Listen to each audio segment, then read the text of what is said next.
only one or two of you can realize that in a part of our planet, in the second millennium, there are governments acting in the same barbaric way of 1400 years ago.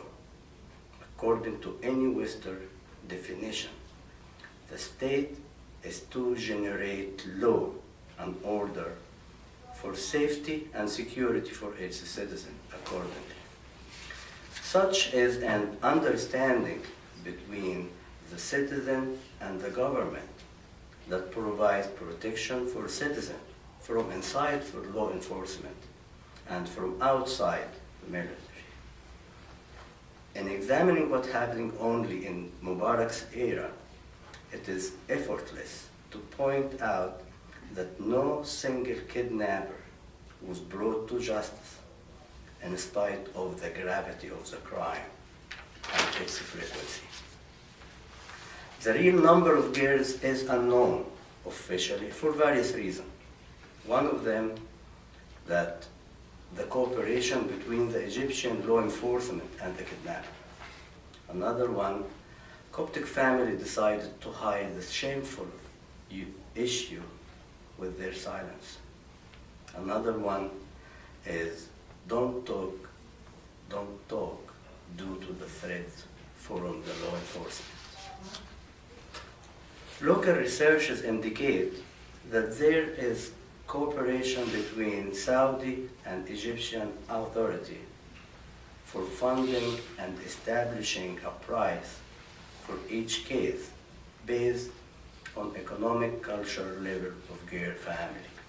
And maybe I need to explain this for 1 second. They decide, for example, this girl it is coming from a rich family, so her price could be $20,000. This girl it is from a poor family, so they give the guy $500, but the same goal is just kidnapping and raping this girl. The abductions are carried out by different methods. Starting with a friendship in the schools, girls know other girls, she invites her to home, became friends. Going back home late, she told her, my brother could take you home, and the story starts, and she get kidnapped and raped. Other way, the girl walking in the street, somebody approach her, spraying drugs, take her in the taxi, take her away, and kidnapped and raped. Important thing here that these girls, they kidnap with gangs. 2050, I was watching a YouTube the other day, the 13 years old was raped in 20 days of over 50 persons. 13 years old girl. Anyway, reacting to this marriage conversion incidents, the Egyptian government labeled that with love story. Once the case reached the outside, once the case reached the Western, say, this woman fell in love with this guy, what's the big deal? And those people living in the West, they believe and accept this version. But the question must be asked here, why are only Coptic girls falling in love with Muslim men? And why are no Muslim girls finding a Christian husband? Well, for this question, I will answer you by the end of my speech. But the saddest issue is that the consequences of those actions are devastating psychologically to the majority of girls because they are in their teenage years.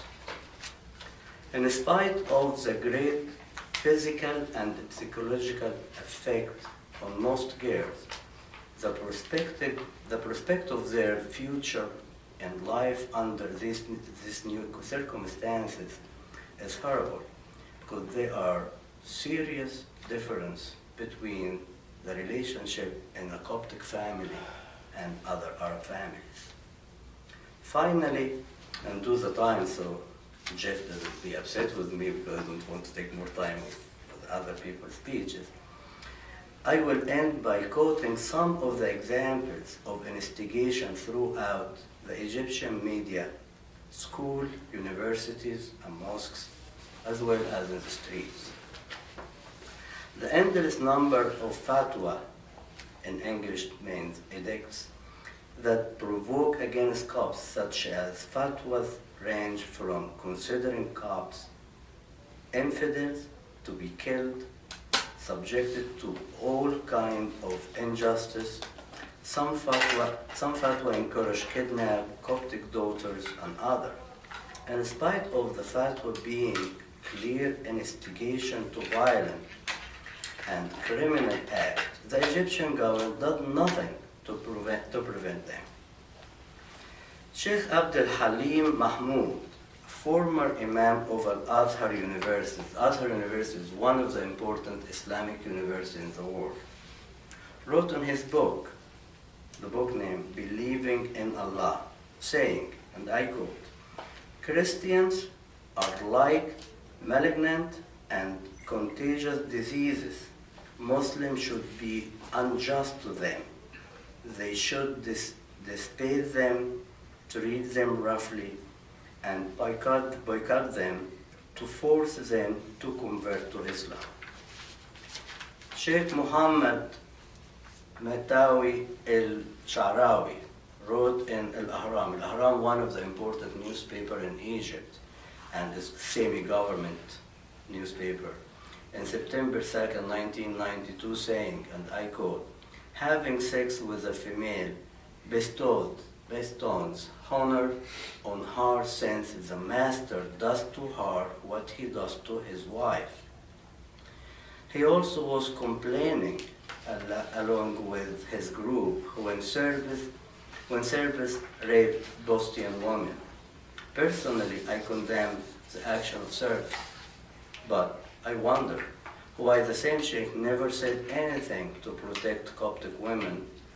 Perhaps according to this, Coptic women and girls do not deserve the same respect. The Imam of Mosque of the Jurisdictional Society in Asyut, Upper Egypt, repeated publicly and for many years in his Friday ceremonies that, and I quote, "Christian women are loot for every Muslim."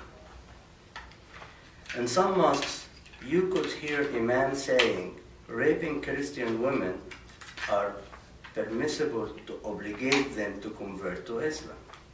Another example is the edict issued by Sheikh Gad el-Hag, the former imam of the same University of Al-Azhar, in answering questions regarding the marriage of Muslim woman to a Christian man. To answer that question, the former imam of Al-Azhar issued a fatwa based on thorough Islamic jurisprudence research, which concludes that Jews and Christians are infidels.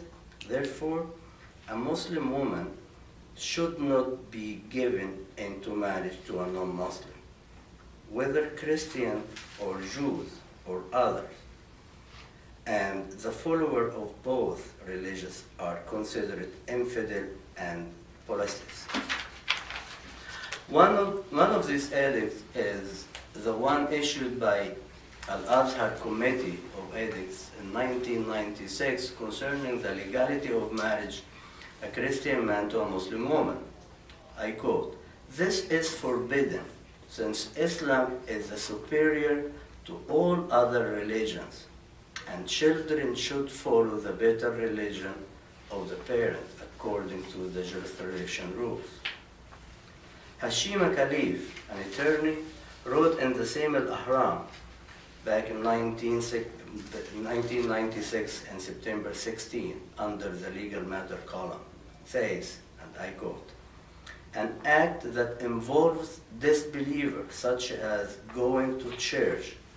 Islam is unique amongst world beliefs, being the only one that we can call a religion. Also, Christianity is as sent by God to Isa, Jesus, peace upon him, was lost after his death."